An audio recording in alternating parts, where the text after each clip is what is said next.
And welcome back everyone. कसे आहात तुम्ही सगळे? मस्त मजेत ना? तर आज मार्गशीर्ष महिन्यातील पहिला गुरुवार आहे, त्याच्यामुळे सगळ्यांची गडबड सुरू असणार आहे पूजेची वगैरे। तर मी पण आज तुम्हाला या व्हिडिओमध्येच पूर्ण मी कशी पूजा करते मार्गशीर्ष महिन्यातली हे सगळं तुमच्यासोबत शेअर करणार आहे। तर व्हिडिओ शेवटपर्यंत नक्की बघा आणि जर चॅनलवरती नवीन असाल तर चॅनललाही सबस्क्राईब करून व्हिडिओला लाईक करा। तर चला सुरू करूया आजचा आपला हा व्हिडिओ। तर दिवसाची सुरुवात अशी मस्त चहाने झाली आणि त्याच्यानंतर मग 5 झाडाची 5 डहाळे आणायची होती मला पूजेसाठी, म्हणून वेगवेगळ्या झाडाची अशी 5 मी डहाळे आणली आणि त्याच्यानंतर मग पूजेची जी सामग्री सगळी लागणार होती ती एकत्र करून पूजा मांडणी सुरू केली।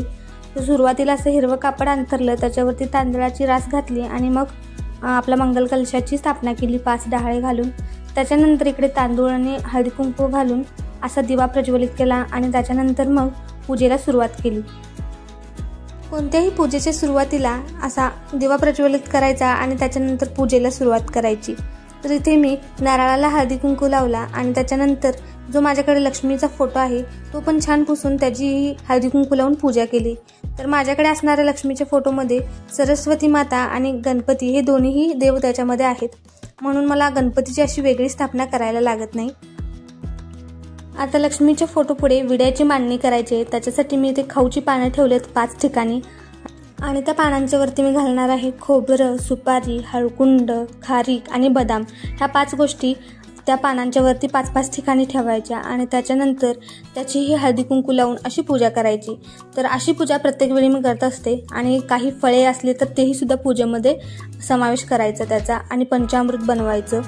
तर अशा पद्धतीने आम्ही सकाळीच पूजा करतो, काही ठिकाणी संध्याकाळी पूजा करतात, पण आमच्या इथे सकाळी करतात कारण दिवसभर ती पूजेची मांडणी आपल्या घरामध्ये राहते दुसऱ्या दिवसापर्यंत। तर अशा पद्धतीने आम्ही पूजा करत असतो। तर इथे हळदी कुंकू लावून विड्याची पूजा केली।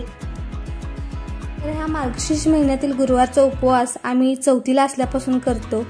तर याच्या मागचं कारण छोटा असताना असं होतं की आम्हाला खिचडी खायला आवडत होती त्याच्यामुळे करत होतो, पण नंतर कळालं की हे याच्यामध्ये श्रद्धा वगैरे असते म्हणून करतात।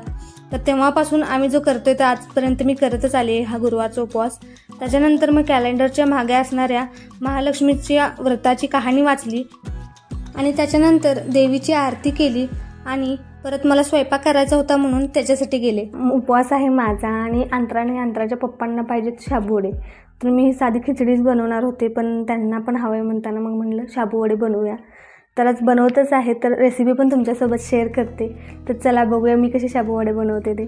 एक वेगळी ट्रिक वापरते मी, त्याच्यामुळे खूप छान शाबूवडे होतात। ते पण तुम्हाला सांगते की मी कुठली गोष्ट घालते त्याच्यामुळे त्याची चव इतकी छान होते। चला बघूयात। तर इथे मी रात्रभर भिजत घातलेले शाबू घेतलेत।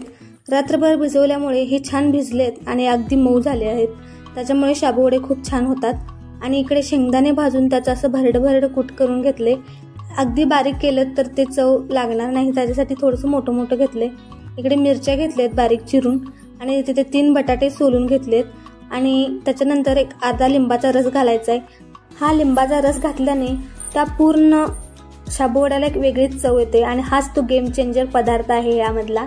तर आता इथे मी शाबू घेतले आहेत आणि त्याच्यानंतर जे शेंगदाण्याचं कूट भरडं केलं होतं ते घालायचं आणि त्याच्यानंतर मिरच्या घालायच्या, बटाटे अगदी स्मॅश करून त्याच्यामध्ये घालायचे आणि हे सगळ्या गोष्टी एकत्रित करून आता ह्याच्यामध्ये चवीनुसार मीठ आणि लिंबाचा रस घालायचा आणि परत एकदा छान मिक्स करून घ्यायचं आणि त्याच्यानंतर मग त्याचे तुम्हाला हवे तसे मोठे लहान वडे करून घ्यायचे।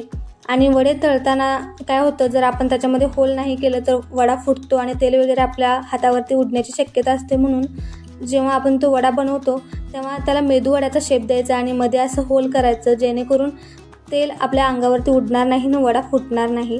मी ह्याच्या आधीही करून बघितलेत वडे, जेव्हा मी असं मेदूवड्याचा शेप देत नव्हते तेव्हा तो वडा फुटायचा आणि तेल पण हातावरती उडण्याची शक्यता होती।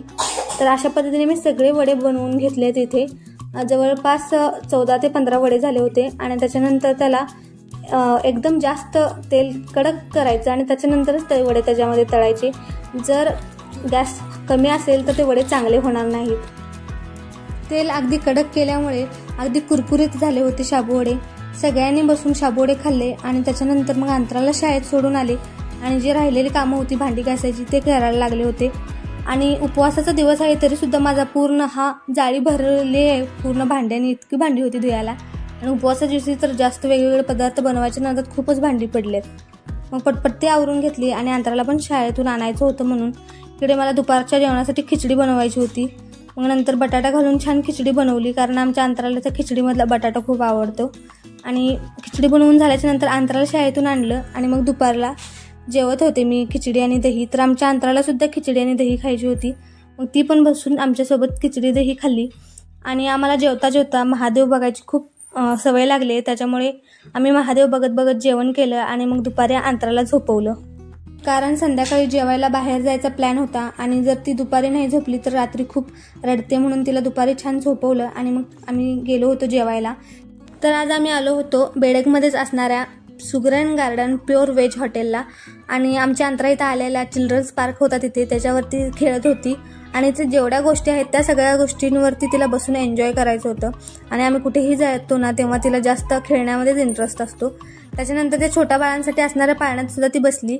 मग सुरुवातीला आम्ही स्टार्टर्समध्ये मसाला पापड मागवला आणि त्याच्यानंतर मालवणी रस्सा आला. मग आमचा मेन कोर्समध्ये मागवलेल्या सगळ्या भाज्या आल्या. आज आम्ही व्हेजच जेवण केलं, कारण गुरुवार सुरू झालेत मार्गशीर्ष महिन्यातले, तेव्हा आम्ही नॉनव्हेज खात नाही. मग सगळ्या व्हेज गोष्टीच आम्ही मागवल्या होत्या. तर अंतरा पण आमची इथे नाटकी करत कशी बशी जेवली आणि त्याच्यानंतर मग आम्ही घरी येऊन अंतराला झोपवलं. तर आजच्या व्हिडिओमध्ये एवढंच होतं. व्हिडिओ आवडला असेल तर लाईक करून आपल्या चॅनललाही सबस्क्राईब करा. बाय.